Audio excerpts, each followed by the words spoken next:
When the weather started saying there's a hurricane coming, I got really excited.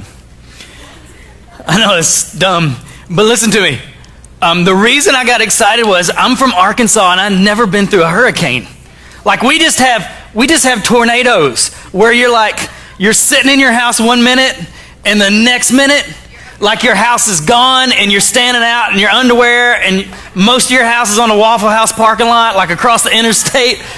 And we got in the boat and we just went driving down the road, like down the street that I normally drive my automobile truck on.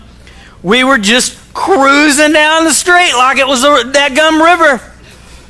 And we just kept going, and there's other boats, a lot of boats out in our neighborhood. All the boat driver guys, they were just waving at the other boat guys like it was a fishing tournament. And I remember walking in the first time I got back to the house, and I was there by myself, and I just looked around our house, and it was ruined. Like all of the floors that I had just put down had all floated up and were just in piles and everywhere. All our walls were falling apart. And over the weeks and months, I went from being really excited about finally getting to be in a hurricane to becoming very clinically depressed. I wonder if when you lay in bed at night, those are the things that you're thinking. You're just wondering, is there anything really wrong with me? Like I just don't feel normal. Maybe it's depression, maybe it's anxiety where you're anxious, you get nervous, you get worried, you get fearful. But you know you don't want it there. You know you don't want it to be a part of your life, but it just seems like it's just going to be there.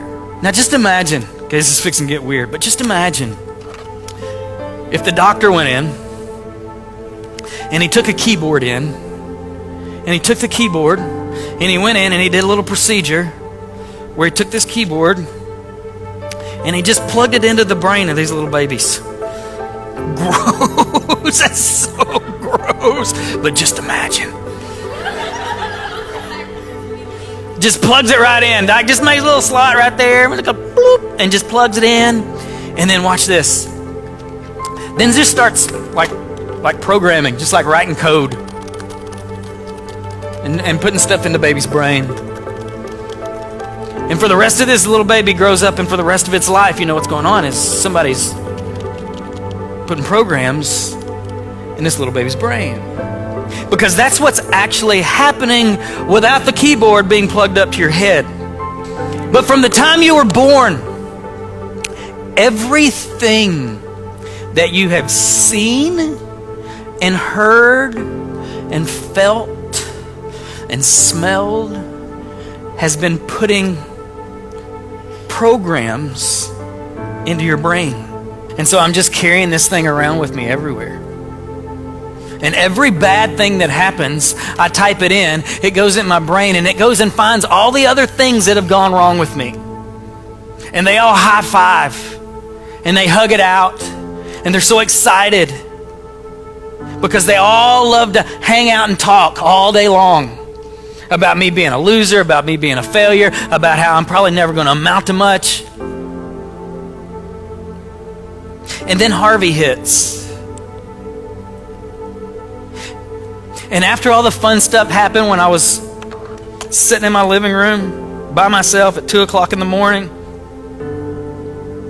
I began to have the thought that, well, I guess I deserved this. Your brain is flexible and can rewire itself.